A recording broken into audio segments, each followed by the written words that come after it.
Okay, I think we're gonna come back together. We'll have lots of time to keep chatting in the breakouts. Um, so we're gonna turn it over to our moderator, Sam Stein, to kick things off for the roundtable.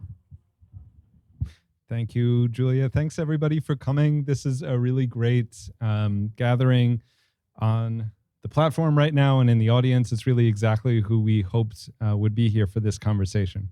So we're going to get started with a roundtable about the theme, which is housing speculation and social housing. And in some senses, those things are opposites.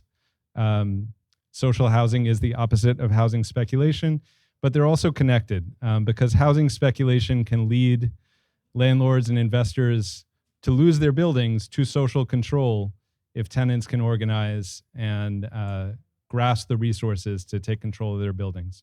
And so we're going to sort of trace the path from the contemporary moment of hyper speculation in rental housing in New York City with a presentation from Julia and Jacob about what we're seeing in the market right now. Then to Jackie to talk about the organizing that tenants are doing in those buildings, the challenges they're facing and the opportunities we have. Then to Oksana to talk about some of the policies that can help us, take advantage of that organizing and turn it into opportunities for social housing. And then finally to Edward, Deborah, and Niani to talk about the models and real visions for social housing that people are organizing around right now. So we're going to go from the terrible dystopia we live in to the hope for a better future in just a few minutes. So I'll pass it first to Julia and Jacob to talk about the present moment. Thanks, Sam.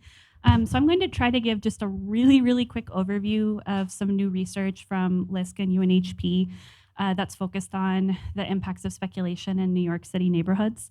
And you can find the full report and a shorter summary just of the key findings on the LISC website, or reach out to me and Jacob if you're interested.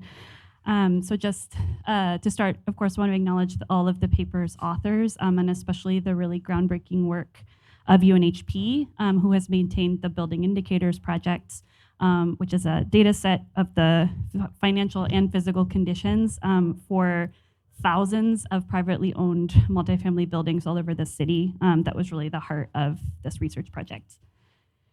So just these headlines, of course, speak to the confluence of rising evictions and investors that are mobilizing to profit from the housing crises that have been exacerbated by the pandemic, as we've mentioned already. And predatory investors have been operating in sectors from manufactured housing to single-family rentals to multifamily housing all over the country, as US billionaires also saw their net worth rise 70% during the pandemic to over $5 trillion. And large corporations have seen an almost 60% gain in profits during the pandemic as well, even as tenants now owe landlords $23 billion, and evictions are on the rise. So in order to address the root causes of all of this, it's really critical to understand tenant experiences as well as the market forces and actors that are really driving these evictions and these crises. And that's really what the LISC and UNHP research focuses on or starts to explore using New York as a case study. So just to define what we mean by speculation, obviously New York has a history of speculation that's as old as the city itself. And over the years, the housing movement has fought back and really illuminated the building finances, as well as the tactics that landlords are using to extract profits from their buildings, as well as the connections between these cycles of disinvestment and speculation in neighborhoods around the city. So drawing from this work, the way that we are thinking about speculation for this paper is the buildings whose sales prices increased the most between sales, as well as the buildings that took on the most debt, adjusting for the time between sales or new loans. And so it's basically measuring how much buildings as an asset are increasing, adjusting for time between these things. And the reason that we're looking at debt, as well as how much landlords are actually selling their buildings for, is because As folks here know, debt has become an even more important way that landlords realize profit, even more so than selling their buildings. And this strategy is known as cashing out or pulling out equity from a building. And it basically works because landlords have access to relatively cheap financing and then are able to take advantage of rising property values around the city to take on more debt with no requirement that that new debt actually be reinvested in the original building. And you can see a notorious Bronx landlord, Ved Parkash, here explaining how this strategy works in his own words, which is that you borrow money from one building and buy another, and just keep repeating that over and over and over to pull wealth out of communities. So taking this understanding of speculation, we looked at which neighborhoods around the city have experienced the most speculation and found, again, probably unsurprisingly to folks here, that speculation was more likely to occur in poorer Black and brown communities around the city that are seeing signs of gentrification. It was more likely to happen there than in whiter, wealthier neighborhoods. So in other words, landlords are reaping some of the biggest returns and extracting the most wealth from, not from like ultra rich Manhattan neighborhoods, but from Black and brown neighborhoods in the Bronx and in central Brooklyn, largely. The second finding in terms of what the consequences of this speculation is for tenants and for communities, we looked at HPD violations and also evictions, and found that the buildings that rose the most in sales value or took on the most debt had as many as 2.7 times more violations than other buildings. And what this is really showing is it's helping to undercut the claim that when landlords take out more debt or refinance their buildings, that they're actually using that to reinvest in their properties. And is instead supporting the notion that really that is a way that refinancing is just used to extract wealth, not to actually improve conditions for tenants. Landlords who sold their buildings at the who bought buildings at the highest increased value or who took on the most debt also evicted their tenants at much higher rates, about 1.5 times as many evictions. And this actually might be an understatement, really, because this is just looking at completed evictions, and we know there's lots of ways that folks are displaced before evictions are actually completed, but it's still pretty significant, even keeping that in mind. And then this is just a visualization of this, basically, and it's looking alongside maps that Stabilizing NYC has put together on the neighborhoods that have been most impacted by predatory equity, along with the maps that ANHD put together at the neighborhoods that were hit hardest by COVID and also by evictions. And then this map of our research, which is overlaying eviction filings onto the neighborhoods that have seen the most speculation. And you can see the consistency that it's many of the same neighborhoods that have been hit by multiple crises over the years.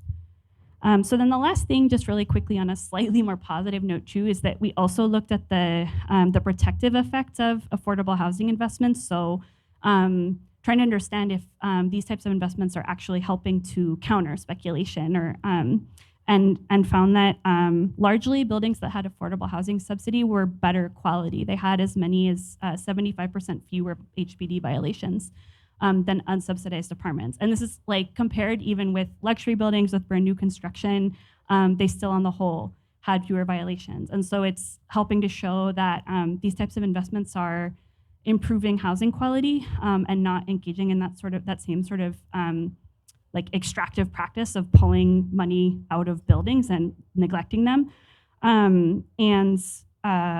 Buildings with subsidy were also less likely to be sold for higher prices and to take on debt. So this is also helping to demonstrate that they were really like sheltering buildings from the speculative market, at least as long as the subsidy was in place.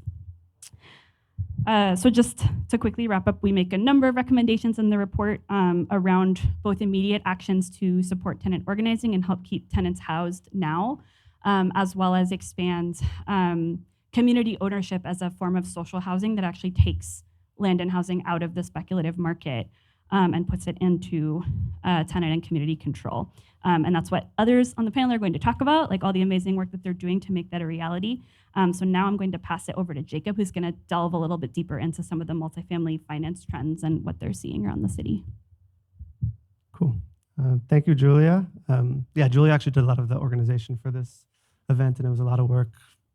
I forgot how much work it takes to do in-person events. So thank you very much. Yeah, and it's very exciting to see everyone. Yeah, I'm very happy to be here. So I'm just gonna try to be brief and add a few different thoughts to add some context to what our report at LISC was trying to do. I'm basically gonna show two different charts that look at property values over time, specifically in the multifamily rental housing or 5+ unit sector of New York City housing. And so this first chart is a chart that's maintained by the Furman Center, actually, and it's a chart that shows, it's an index basically of the average per unit property values in all boroughs in New York City except for Staten Island from 1975 basically to 2018. And it's a pretty good encapsulation of the New York City housing market over the last half century, basically, actually. So what you're seeing here is that in the 70s and 80s, into the mid-90s, during the era of disinvestment and afterwards, values for rental housing are relatively low and static. They're not really rising in the way that we understand them to be today. And then from the mid-90s to about 2018, you see a really fast and precipitous rise in property values in basically two waves. So the first one is from around the mid-90s to around the mid-2000s. And then the second one is from 2010 to 2018 or so. And those 25, 30 years of fast and basically unabated price increases are signposts for the way that housing was thought of as an investment over the last 3 decades. They reflect the sort of irrational exuberance of New York City real estate investors, that there would always be lots of money to be made in New York City housing. Actually, the one exception to that, it's worth noting, is the years around the 2008 crisis, where you see a big dip. That's that bump and dip. That's a little bit beyond the time that I have to talk about. Yeah, it's a little bit beyond what we can talk about today, but it's really important to think about 2008, I think, in the current moment. I'll help try to explain a little bit why a little bit later. So as the chart says, I think the best way to describe this long-term trend is an arc from disinvestment to overinvestment, which I basically see as two different forms of extraction from poor and working class neighborhoods. As in, though things have changed a lot, I think the theme of extraction and outsized profit from rental housing, where predominantly poor and working class people live, people of color live, is basically a constant over that half century. So why am I showing this chart beyond just it sort of is a useful tool? I think there's kind of two reasons. The first reason is because I think this chart really helps drive home what our report with LISC is trying to challenge. I think there's basically an assumption in mainstream New York City housing policy. You see this, if anyone's ever talked to HPD, you'll know this, or we saw this at the recent Rent Guidelines Board hearing, that really the only way to bring investment into neighborhoods and housing is to basically acquiesce to this system of rising value and outsized profit for landlords, and hope that it trickles down to tenants. It's basically a trickle-down theory of how to get tenants decent housing. And what our report is saying, I think, implicitly at least, is that far from investment trickling down, an empirical look at these buildings actually show that outsized landlord profit pulls money away from tenants and from buildings. So trickle-down economics doesn't work, if that's news to anyone, and it's closer to sort of a hidden wealth transfer than any useful or workable economic theory. I think everyone here knows that to be true experientially, but we still need to do work to take that theory head on. I actually don't think we've figured out how to confront that theory head on. And the second reason why I wanted to share this chart is because these high values themselves are an obstacle to creating social housing on some level, or to creating any alternative to the hyper-commodified housing market that we're trying to work against, right? High values for these, for rental housing, and this applies to all sorts of housing across New York City and across the state and the country really, are a political challenge, right? First, it means that it simply costs more money to take buildings out of the private market and bring them into some decommodified model, right? And second, it also means obviously that there's a lot of capital and political power stacked against us. You could almost think of every extra dollar of value or every incremental rise in this chart as an extra dollar committed by an investor to doing whatever they can to ensure that prices and profit keep rising. And I do think it's worth being honest about that challenge and specific about the things that we have to confront. But I know that sounds kind of grim, so I also think there's opportunity here, and I'll try to say something about that briefly right now. Okay, so one very odd fact about the New York City housing market, during the pandemic over the last few years, is that even as prices and rents for land and housing have gone absolutely crazy across the country, specifically in the rent stabilized market, property values have actually dropped. So what you're seeing in this chart is very similar to what I showed in the previous chart. Just it's UNHP's own data, and that circle is that drop in property values that I'm describing. So at the beginning of the pandemic, just to be honest for a second, I was kind of working under the assumption that the shock of rental income loss that we were all describing and witnessing and seeing with folks that we work with would create a crisis for landlords that could result in foreclosures. But that didn't happen, or hasn't yet, in part because of the vast amount of policy meant to make landlords whole and to keep investment flowing. What's interesting, though, is that if you listen to the real estate sector, and I spent some time doing that, there's some good real estate podcasts I could recommend for anyone who's interested. What has changed in the last few years and what has caused this change in the direction of values is really not the pandemic, but it's actually the things that have been won out of political struggle by the housing movement in New York. So the real estate sector is way more scared about things like right to counsel, HSTPA, the eviction moratoria that we saw, and more than they are another shock, another pandemic, or another sort of like another crisis that we don't create on some level. And given that insight, I just want to say a few things to identify sort of a few dynamics about what that might mean moving forward. On the one hand, I think we're seeing a few troubling things right now that we're going to have to confront. One is what we can call the sort of landlord capital strike, or landlords threatening to warehouse properties or to not invest in their properties until they force policies more favorable to them. Again, you could just look at the Rent Guidelines Board hearings as a recent example of that. That's definitely been happening in reaction to some of the tenant wins. The second troubling thing is the consolidation of the housing stock into the hands of bigger actors who know how to profit in this type of environment and who can take advantage of acquiring properties at lower values. For instance, Chestnut Holdings, who I'm sure many of you are aware of, is a huge landlord in New York City and in the Bronx. Over the course of the pandemic, they bought 50 buildings that contain over 1,500 units across the city in the Bronx, Manhattan, and Brooklyn, and there are other examples. But I think these past few years also show us a way forward. I think, in short, we'd need a theory of how to continue to throw the system that puts profit over people into crisis, and then we need to be ready to step into that crisis and intervene with different models, right? So we need to combat speculation and also think about social or decommodified housing. A key insight, I think, from the last few years, and from post-2008 from that matter, is that we can't expect some inevitable break of the housing system that ensures outsized profit for landlords. In fact, I think the most stubborn crises in that system and for real estate are the ones that we help create by challenging the logic of how the system extracts profit. And all of that takes an intense commitment to organizing and to growing the movement, and to doing the things that the other people on this panel are going to talk about. So I think I'll leave it there and let others fill that in. Great. Thank you both so much. I don't know if this is on. We're going to take questions at the end of the panel. So if you have questions about that portion, please write them down and we'll come back later on. Next, we're going to hear from Jackie and Emily about organizing in buildings that are seeing this kind of speculation. All right. Thanks, and sorry about running off the stage. Pre-pandemic, I would have coughed all over everybody and not that twice.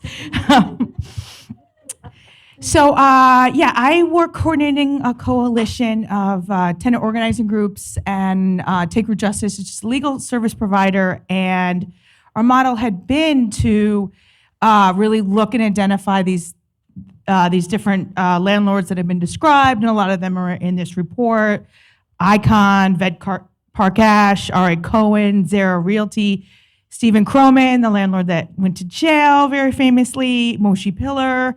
My favorite one, Shamco. I mean, come on. And had been working together in kind of coalition and organizing. And since the pandemic, that's been a little challenging, as you can all imagine. A lot of our work on the ground had kind of shifted to a lot of direct services and one-on-one, making sure that tenants were going to stay housed. that they, when different relief programs come through, making sure that the word was out about them and people were applying, and our kind of overall organizing efforts, we could get people out there, had turned to Albany, to making sure that they're fighting for the eviction moratorium, fighting for more funding for tenants to stay in place, and kind of trying to make sure that those laws and policies put tenants first and not landlords, as has been kind of talked about. That's not been the trend for a long time. So we're just kind of starting to kind of come out of that moment, and this is really kind of all timely to kind of think about what landlords have been doing kind of on the ground, because, or sort of behind the scenes, I should say, because on the ground, we've been just really focused about keeping all of our members and tenants housed. So I'm really excited to share the space with Emily, who is a tenant that's impacted by a predatory equity landlord who's quite big, and I will let her tell that story.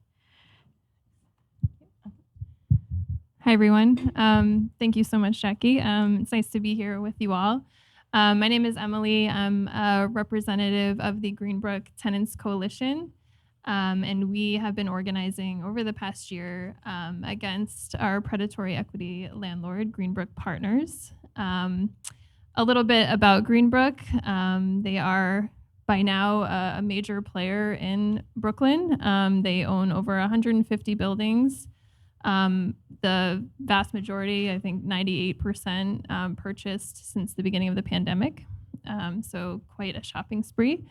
And they have spent over $500 million that we can track. And the nature of this landlord, being a private equity firm, is that this is always an undercount. We don't have a lot of information about them. They don't have to disclose a lot of information about their partners, their investors, and what we're able to find is basically what we can discern through internet sleuthing. And we are like a regular group of tenants. We don't have a specialization in housing or housing rights or the real estate market. We've been fortunate to have partners like Fifth Avenue Committee and Acre to help us to kind of understand the nature of this landlord. But it's very difficult to get a complete picture, and their sort of strategy changes and evolves very quickly. For example, we've noticed changes in them hiding their principals. So we no longer see signatures on documents that tie the people we know to these properties. And they hide behind LLCs that we can't identify. So one of our goals, really, aside from keeping our members in their homes, which is extremely difficult, is trying to understand private equity and push for divestment, especially from institutional investors, where we might have some public ability to sway. So for instance, a lot of pension funds invest. Texas Permanent School Fund is one of their major investors. University endowments, New York City pension funds, New York State pension funds. And our landlord is really following the models that everyone has already talked about here. Trying to get rid of all market rate tenants, increase rent as much as possible.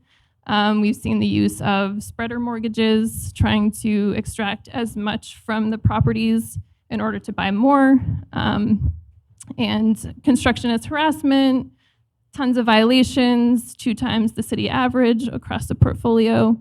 So we're organizing. It's very challenging in this time. Tenants have a lot on their plates. COVID, still very much a thing. And we're active across Brooklyn. We're looking for partnership across the city. We do have a website, greenbrooktenants.org, if you want to connect with us. We welcome that, and very, very happy to be here and to learn more about speculation as we are experiencing it. Thanks, and that just reminded me, and this is Tim's point earlier, like we do not see these improvements in the buildings when these landlords come in. We see major disinvestment. We see the long-term tenants ignored and neglected and being pressured to push out. And one of the big tools that we've been using, the legal strategy, is to bring landlords to court for HP actions, housing court part actions, and these have been mostly all suspended since the pandemic. And now that the courts have opened back up, those aren't the cases that we're hearing. And that's actually one of the things that the coalition has started to work on, is really bringing that tool back, but in a way that's even stronger than it was before. I don't know if anyone here's tried to take their landlord to court as a group, but it's a long time, a lot of adjournments, and you don't necessarily win repairs. You don't necessarily win rent abatements. And when you do, it takes a really long time. And since we work across coalitions, one of the things that we would do too is get cases consolidated. So trying to get different buildings, certainly different tenants, if they had brought a case against a landlord, getting those heard on the same day. And then when trying to do that across landlords, when it's actually the same person, which has been really useful, and that's all been kind of on hold for a while. So. All right, thank you both. Next, we're going to hear from Oksana, who's going to talk about some of the policies that can push that organizing and help it translate it into social housing. Hey everyone, it's really amazing to be in a space with you all, like in a physical space. It's great. Also a little scary because COVID is still a thing, but we're here. Yeah, so I'm gonna try to transition us from the dystopia that Sam mentioned in the beginning to a glorious future, which is a funny role for me to take on. But before doing that, Jacob and Julia did an amazing job on defining what speculation means. And what I'm going to do first is define what social housing means, because that's kind of like the thing that we're looking towards. And it's a term that has a lot of meaning in other countries' policy landscapes. So like in Vienna, social housing is a defined term. In Singapore, social housing is a defined term. In the US, it's not so much. It's super nebulous, which is both kind of a positive thing, because if we think of ourselves as like a cohesive housing movement, we have a chance to define what it means. But it also means that other people, like the banking industry, for example, could also define what it means in the same way that affordable housing has kind of like shifted as a term over time. There's pre-existing models that we could group under the broad umbrella of social housing. So everything from public housing to community land trusts to limited equity co-ops. And from kind of like thinking about the term and looking at it for a while, the three things that bring it together, the three core concepts, are the ability to insulate the housing from market forces in some way. Promoting social equality, and enabling residents to exercise a form of control over the housing and the land. So the existing models that we have that could kind of like get grouped under this umbrella all do these three things to some extent, but not perfectly. So if you take something like public housing, it does an amazing job in insulating housing from market forces, even though it's kind of like been challenged over time. But if you've ever been a public housing tenant, the ability to have control over your housing is just not there, because public housing in the US tends to be pretty punitive. By the same token, if you take something like limited equity co-ops, again, pretty good at insulating housing from market forces, but the residential control sometimes kind of like is rocky there as well. So to get a little deeper into the three concepts that I just mentioned, insulating housing from market forces, that means that no one else is making money off the housing. Any kind of profit that gets generated hopefully goes back into the building. Enabling social equality in some way. If talking about housing in the US, there has to be a drive towards racial and economic integration, because the ability of the housing market and the financial industry and the government to create multiple housing markets segregated by class and by race maintains the ability for that kind of speculation to happen. And finally, democratic control basically means that residents have an ability to meaningfully participate in the governance of the building and decide what happens to the land over the long term. So those are kind of like the three main concepts. So Sam, Jacob, Celeste, who is in the audience, and I have a paper coming out hopefully in June that will describe 20 ways of getting there. It's not supposed to be like a one neat trick to getting to social housing, but we tried to take a look at all of the stuff that everyone that's in this room is already working on and think about ways how combined together all of those things could bring us closer to having a housing system that maybe isn't as awful and terrible as the one that we have now. Again, kind of like not trying to imagine a utopia, but like be realistic about what's possible within maybe our lifetimes, maybe not. And we divide those 20 different policies and laws into 4 categories. The first 2 are pretty straightforward. One is getting financial resources into social housing. So that means everything from city council funding for community land trusts to acquisition funds, basically public money towards these goals. Preservation of of public housing as well kind of goes under that category. The second kind of bucket is getting land and housing into social housing. So that's everything from things like TOPA and COPA to purchasing distressed debt to converting hotels into social housing. So basically, not financial resources, but like actual material resources towards the goal that we're talking about. The third bucket is a little bit more conceptual, but I feel like Jacob's presentation kind of did a good job of kind of precluding this. So things like tenants' rights and tenants' protections, which again, I know lots of people in this room are working on that, also completely relates to social housing. If we strengthen tenants' rights, first, we create the opportunity for tenants to organize and to build a constituency towards things like community land trusts, limited equity co-ops, preservation of public housing. But we also kind of undercut the ability for landlords to do this type of speculation, which means that doing social housing conversions for doing things like having community land trusts actually be able to buy property as opposed to kind of like beg a city council person to maybe get them a couple of units, that becomes a little bit more possible if things like right to counsel and strong rent laws exist. And that's why we see such fear and organizing from landlords against things like good cause and right to counsel. Those 2 things are kind of like a reality. And finally, the 4th bucket, which relates to the 3rd, is code enforcement.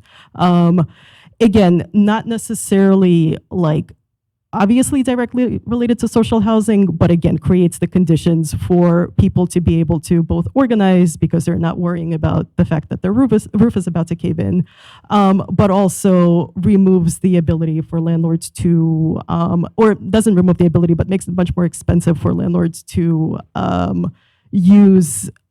to milk buildings and to make a bunch of money and to drive up property values, which makes it more difficult for social housing actors to be able to buy property or to get property. So I think I'm going to stop there, and then we could hear a little bit about actual work that's happening towards these goals. Great. Thank you, Oksana. We're going to move now to Edward, Deborah, and Niani to talk about some of the organizing that's happening in the Bronx and Brooklyn around community land trusts and tenant control. Can you hear me? Great. Yeah, I wrote a bunch of talking points that don't align anymore, and I think I want to just pick up with a lot that has been said. And, you know, I think as a tenant organizer, I can only mostly speak to there's so many missed opportunities that we have missed. And, even though we're in a much better position now, I think still the tenant movement is still not super aligned with community land trust. And that's part of my self-interest to see more tenant organizing that is aligned with acquisition strategies. And, I've seen that in the history of Northwest Bronx. I should probably introduce myself. Edward, and I work at Northwest Bronx. And I'm currently bottom lining our community land trust work, but I was first a tenant organizer for quite some time. And though the organizing, the tenant organizing has been very effective and successful in, curbing down property value, people continue to be rent burdened and evicted. And I personally witnessed many tenant associations win great repairs and HPs that took forever. And, ultimately, most of those strategies that continue to be important today ultimately water down the organizing.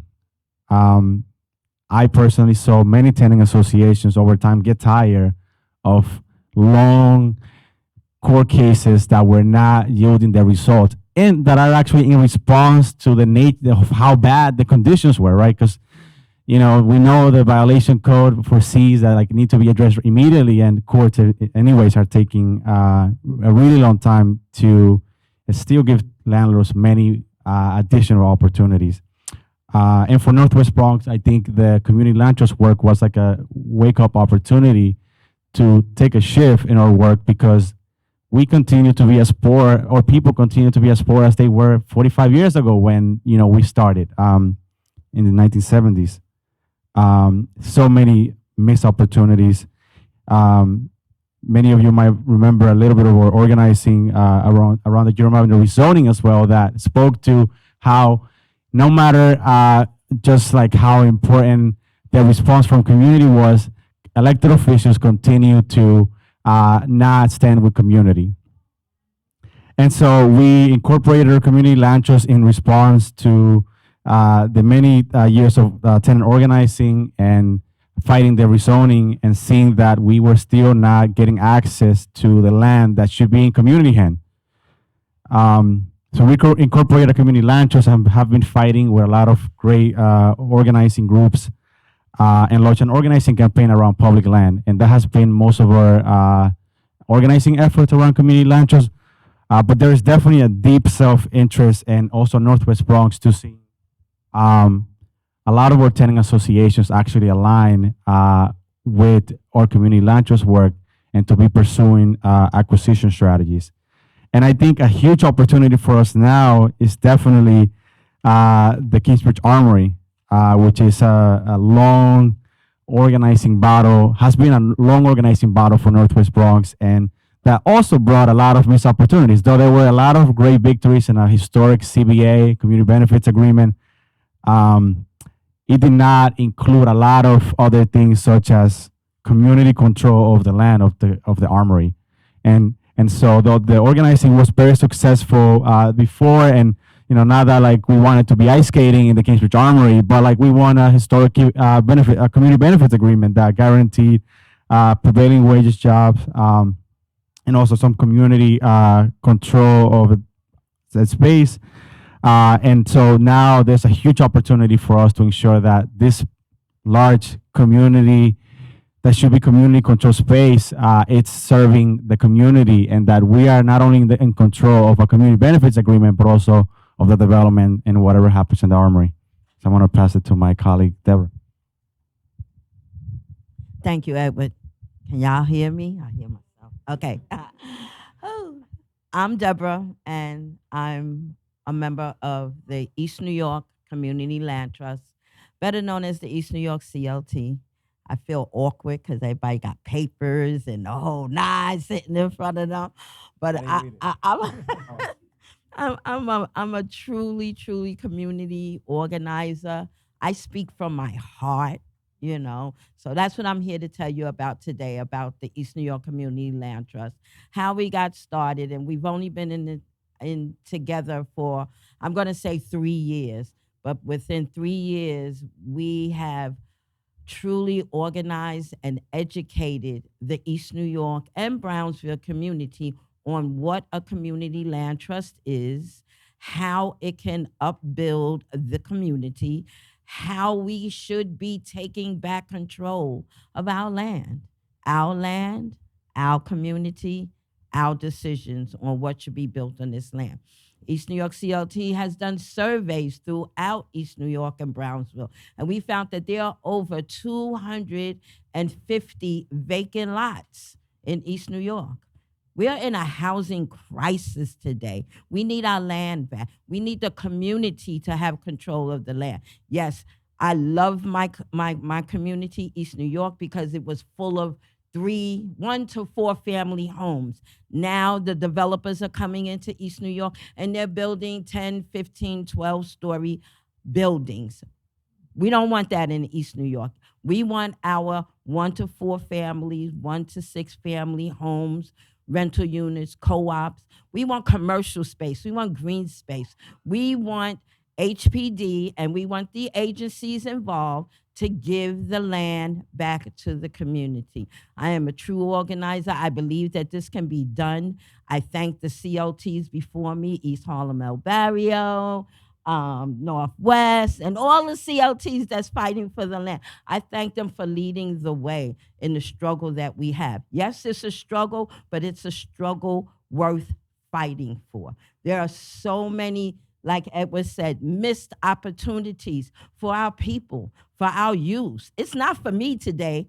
My todays are finished. I'm fighting for the youth of tomorrow. What about our youth of tomorrow? What about our young and Black and brown children who go to college, who want to come back and invest in their community, but they can't because they can't afford the rental space that they're asking for?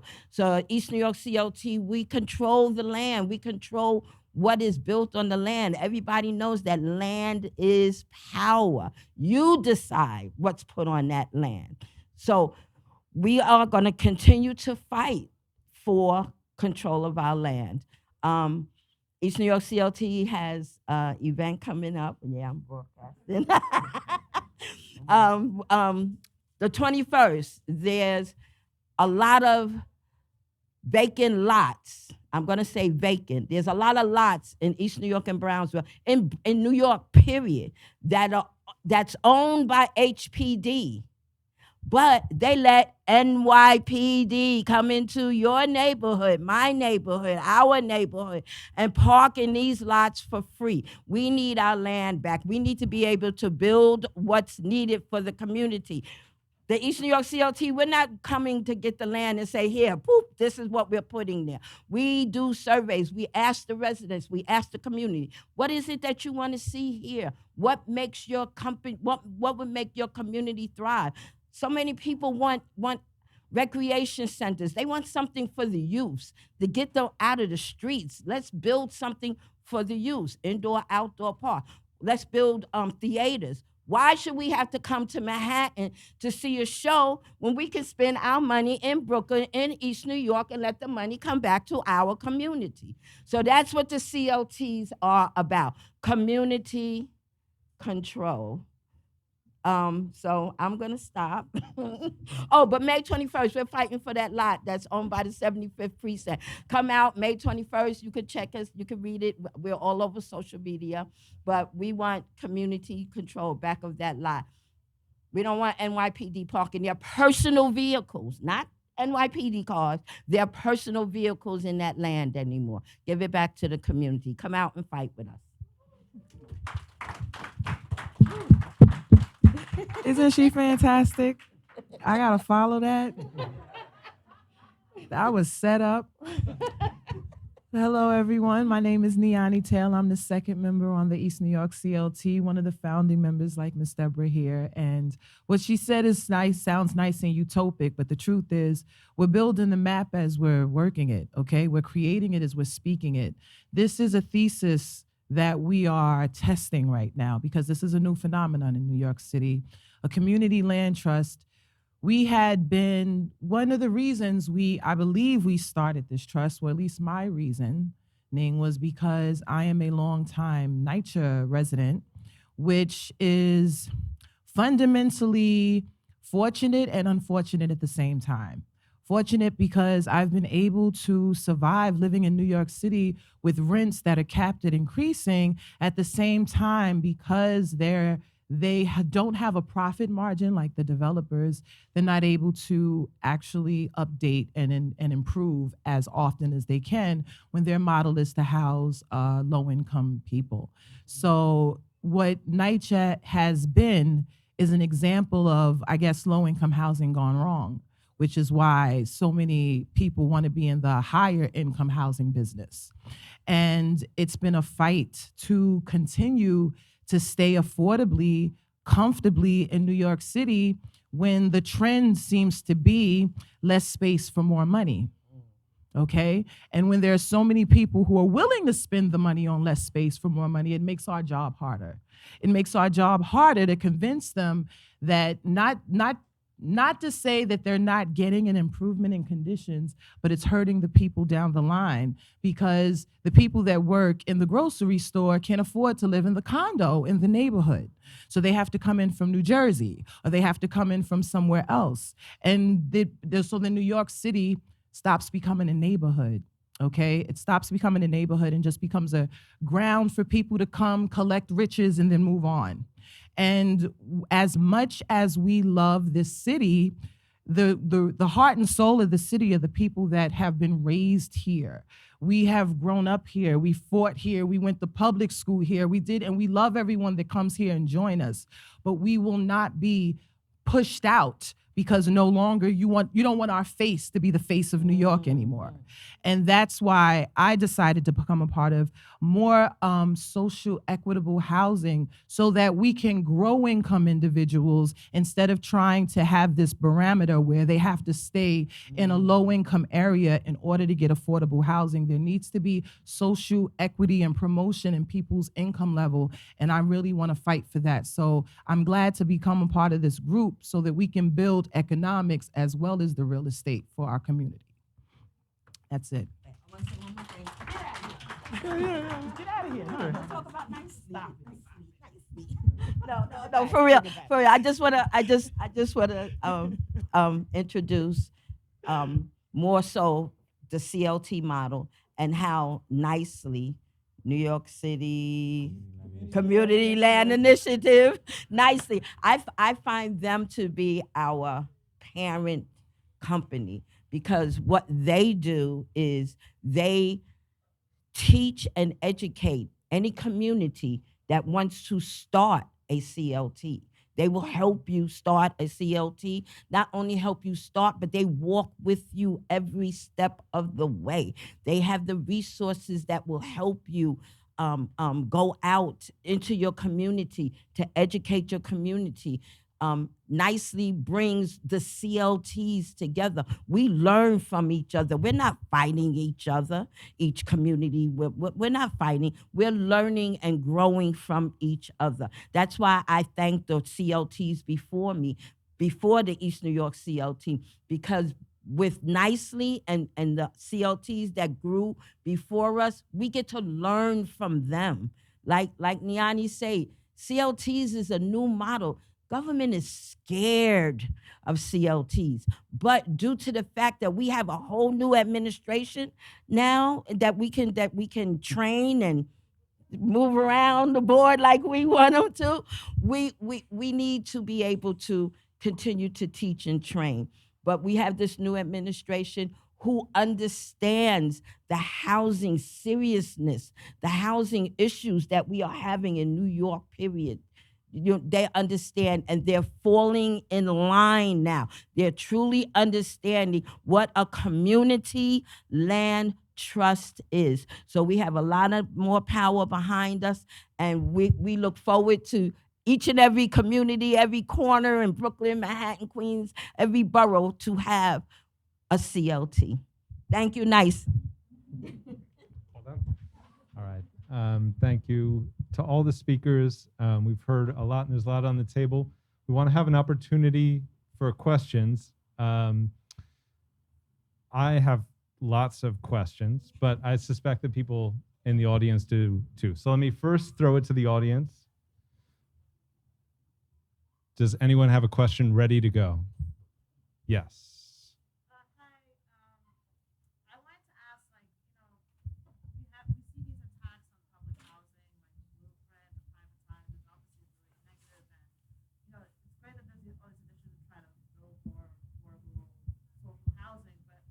do we like? Oh yeah, sure, sorry. What I was saying was like there's these efforts to erode on public housing in New York City, you know, like privatizing NYCHA, Blueprint, which is really terrible, et cetera. So while trying to build these alternative things, how do we ensure we truly preserve and promote the existing affordable public housing we have, whether it's rent stabilized units going away, and how do we make sure it's actual working class New Yorkers, you know, who have grown up here, made it what it was, black and brown folks are the ones who get prioritized for these things as well. Are you asking anyone in particular? Well, I just wanted to put it out there because I just feel like we're in a really big. I feel like I spend all my time with like harm reduction, triaging, and damage control, and then like it's not even really like I'm in Western Queens, so I'm familiar with the Western Queens CLT, and like you know they're trying to make Queens all white and gentrified, and then like you know it's fellow white progressives who want to push us out and do this. So like as you know that's what's been on my mind.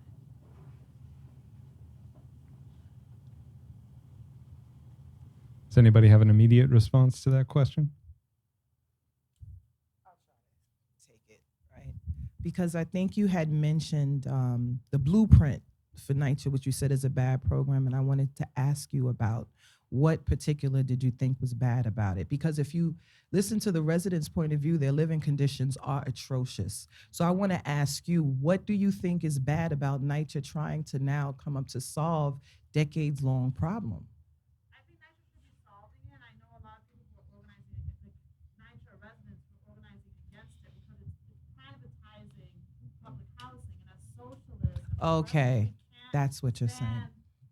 We can't say we want all this equitable housing, social justice, all of that, and then we promote the privatization of the one existing public housing model. The reason NYCHA is in that situation is because public housing has been defunded for so long, and I feel like we keep skirting around the issues. Like I love the community land trust model, but it's not scalable. I work in city government. I've been looking at meeting with HPD and all of that. Like we need to really be aggressive in that approach and.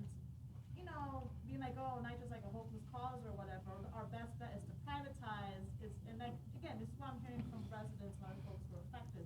Yeah, I live near the largest housing projects in Queens. Like, that's a really serious issue. So I want to hear more about how do we actually preserve those, make public housing appealable and sustainable, and then also be able to scale that in conjunction with these other efforts. I love what you're saying. Understand it 100% better now. Thank you so much.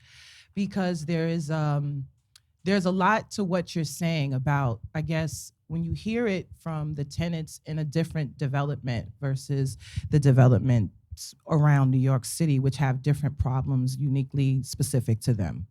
And then see the privatization that you're talking about, the problem is poor people, you can't get any more money from them. You understand? Low-income people have a cap with how much you can charge. So the improvement has to come from the money, and the money has to either come from the residents or investors. You got no other way to go because the government has, like you said, defunded. So they can either go, and what you don't know about housing, NYCHA is the lowest eviction rate landlord ever. They do not evict at the same rate as private. You can be late on the rent for years, and housing will give you a payment plan. Do you know that? They will give you a payment plan because they want you to stay in your home. And that payment plan, those type of concessions does not lead to profitability, unfortunately. And that's really that's the uphill battle. You're right. It doesn't sound scalable because we're talking about social equity. But say like the East New York Community Land Trust model, we are trying to put in an economic component to counterbalance the affordability. There's some kind of profitability model that we can work with so that we're not at the mercy of government funding or private funding when that money dries up. We have to be able, and this is why it's new, we get to build something. People don't believe in something that hasn't been done before, so they're always gonna tell you it's not gonna work because they never seen it. People probably said stairs wouldn't work, or airplanes wouldn't work, or escalators wouldn't work, and elevators wouldn't work. So we have to always know that whenever it's new, people are gonna say no first because they've never seen it before. But if we keep going and we keep building it, it's not gonna be great the first time. It's gonna keep taking generations after us to improve upon it. But we're laying a foundation because the way that it's going cannot sustain. We will all be lost if we didn't start something. And that's where I'm coming from with that. And you're right, it sounds like a dream, but we're the dream makers right now. We have to be, because otherwise we've got no other choice. So that's where I'm coming from. I don't know if that answers your question, but I say that a solution is better than the problem than to continue to complain about it. So if you want, to organize so that we can help raise the economic standards of these people that are being displaced, I think that's the biggest way to fight back. Education, like Ms. Deborah said, and then economic elevation. Otherwise, the low income model does not really help improve anything. So I understand and I appreciate your concern, and I hope we can help you with that. Hope that helps. Thanks, Iani. And I think all of us and what the programs that all of us are talking about are about helping people stay in their homes, helping stop gentrification and create permanent models to stop the exact trend you're talking about. Other questions from the audience? Yeah, right behind you. Yes.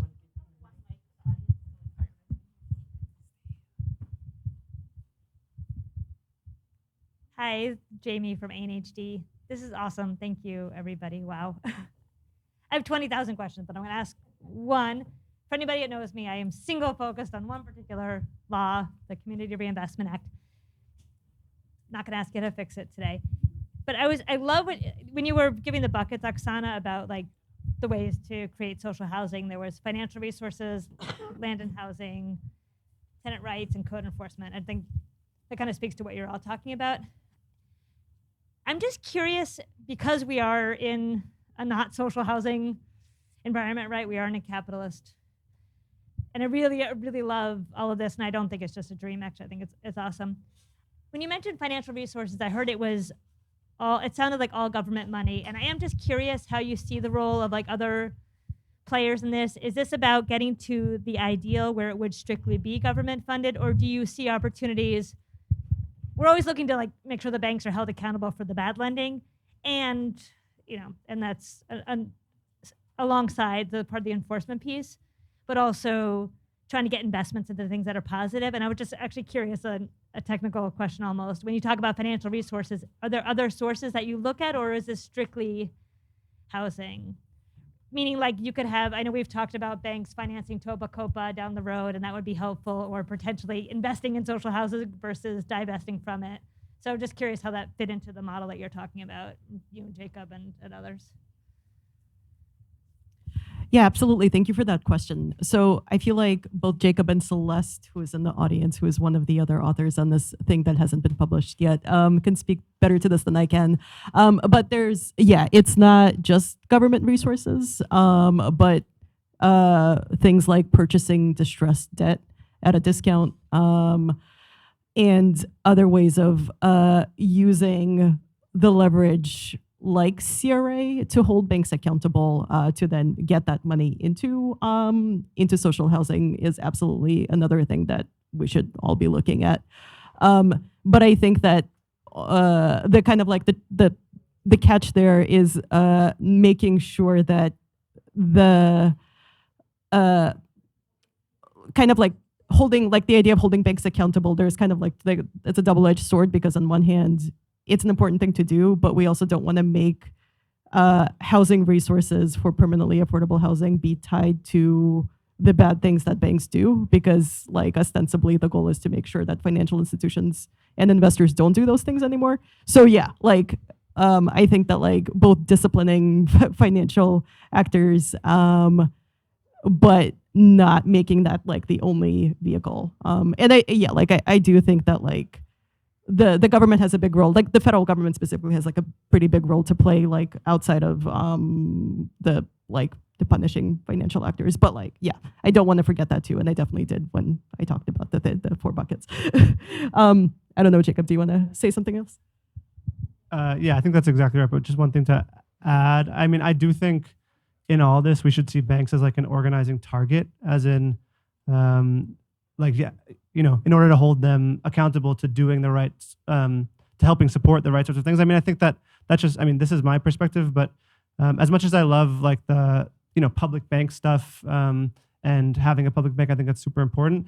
And existing banks, bless you, existing banks are also like uniquely public institutions, actually. Existing private banks, they only exist because we give them, the federal charter to be able to create money and loans. That's, unlike different parts of the private sector, I think we have the unique capacity through all sorts of regulation, not only CRA, but just like holding regulators accountable to what banks do to really restrict and direct what existing financial institutions are working on. And I hope that we can move to a place where we see private banks also as public banks on some level and being part of and having some layer of the solution. Though again, it's a long fight, and I think that's why it makes sense to see them as a target as opposed to like a partner right now. But maybe in some like if the world were different, we could on some level.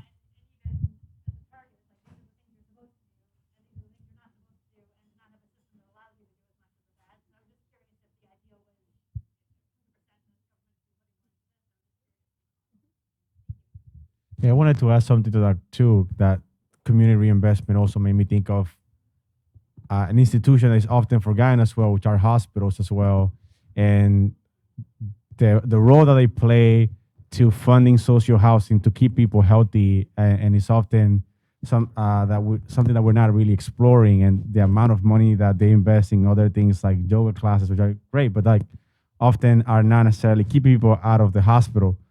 Not that I have anything against yoga classes, but things that are not really keeping our communities healthy. Thanks. Yes.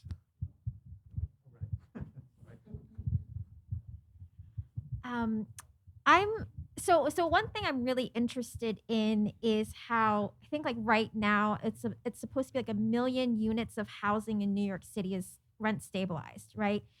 And in the past 25 years, when a lot of destabilization happened under Giuliani, under Blumberg, and I'm curious, and I'm looking at the enforcement aspect. That's the recommendations.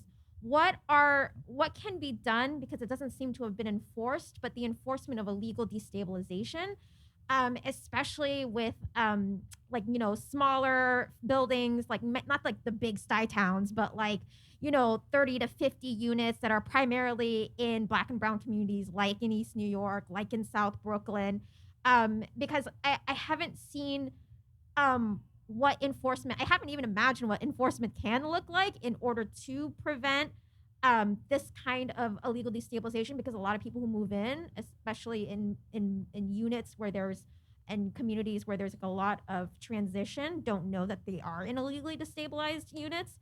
And then how can we connect that to things like CLTs as part of that enforcement mechanism? Like, if it goes into receivership, if it goes into, whatever, like the company that owns it goes into bankruptcy, how that can be facilitated into making that housing a public good. Thanks. Who'd like to take first answer to that? Thank you so much for that question. So I can start answering that. There's kind of like a lot to unpack, and maybe I could hand it off to someone else when I get tired of talking. So there is 1 million rent stabilized units. About 250,000 have been destabilized since like 1994, which is when so rent stabilization is a state program that's been around since 1974, and it's been repeatedly weakened by both the city government and the state government, like multiple times in 1994 and 1997 and 2003. And the reason why it was weakened was because the real estate industry has an outsized influence on our governments, multiple, like both like city and state, and because we had Mayor Giuliani and Governor Pataki, who were extremely, like, basically just neoliberal, like not interested in rent regulation. So there was like a huge tenant organizing history here in New York City. Lots of people that I see in the room have been actively involved.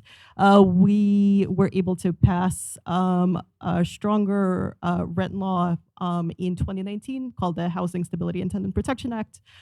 So since 2019, units are no longer allowed to be deregulated. They used to be deregulated when the rent would hit $2,700. That doesn't happen anymore, but that doesn't mean that landlords don't just take them off the books.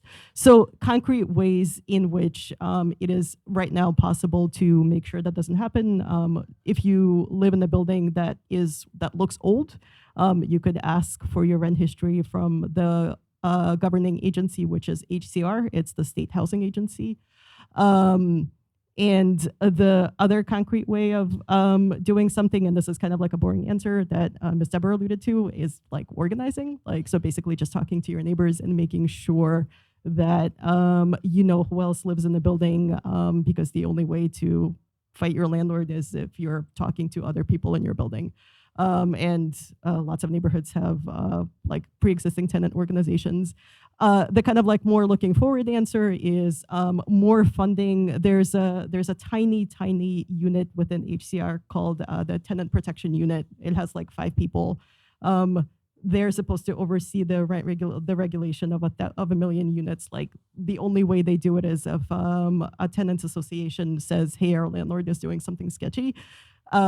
It should have more money. So asking for more money for this tenant protection unit to have more investigators and to actually be able to do proactive enforcement as opposed to reactive enforcement. And with code enforcement too, it's kind of like a similar story. The HPD portion that does code enforcement has been repeatedly cut since the 80s because there's no more federal money. The same thing as with public housing. The money from the federal government that's supposed to kind of like fund that portion of work in the city just like doesn't exist anymore. So it's like more money for certain state actors to be able to do a better job, I guess, is the other answer. So like those are the 2 pieces. And maybe I could hand it off to someone else to talk about like how this relates to community land trusts.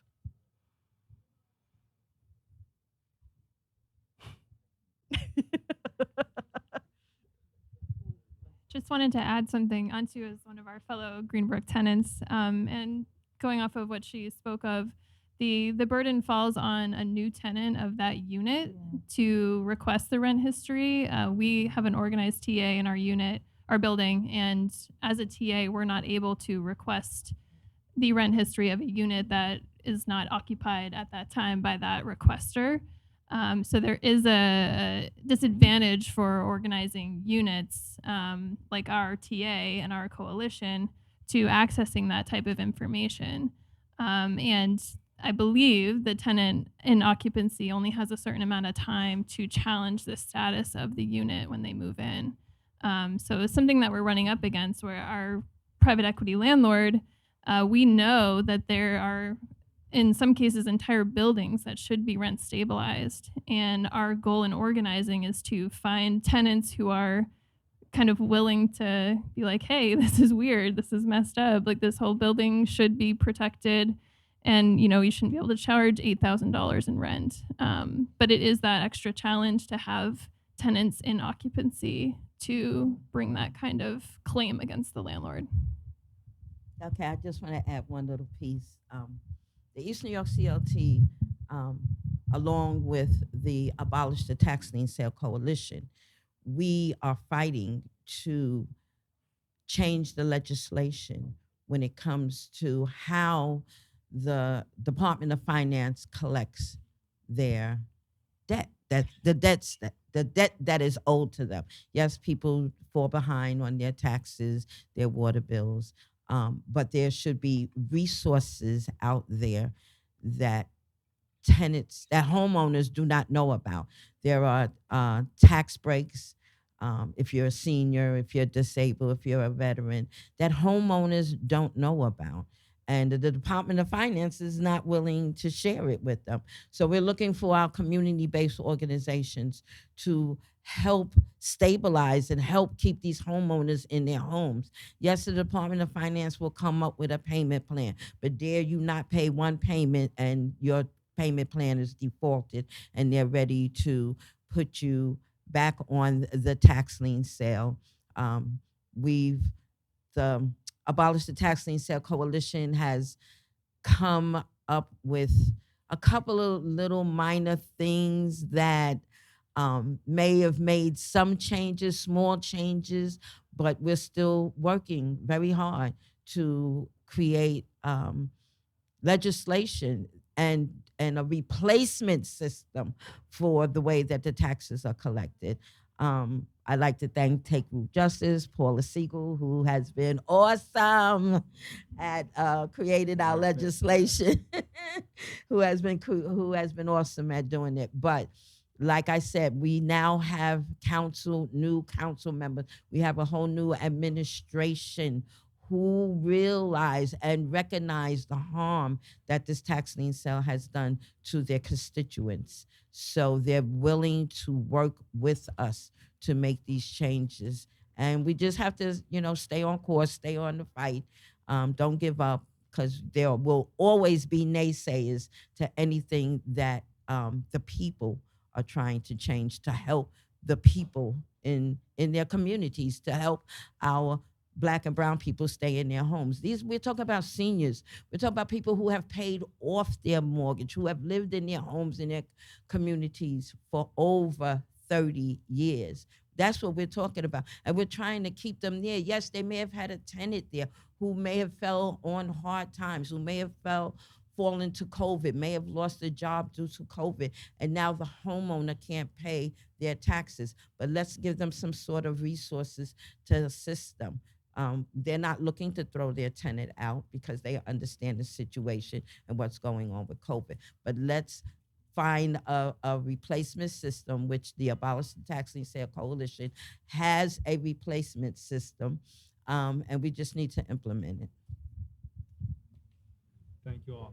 I know that there's a lot more on all of our minds, but we're running up against time. And so I'm going to pass it back to Julia to split us up into discussion groups. So take the questions that you have and discuss them in your groups.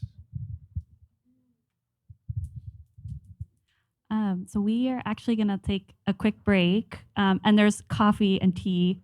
So please take a few minutes, stretch, get your coffee, and then we're going to reassemble into 6 groups. So everyone should have a number on their name tag.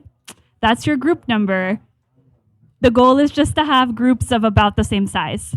So we're going to take about 5 minutes, and then we'll reconvene.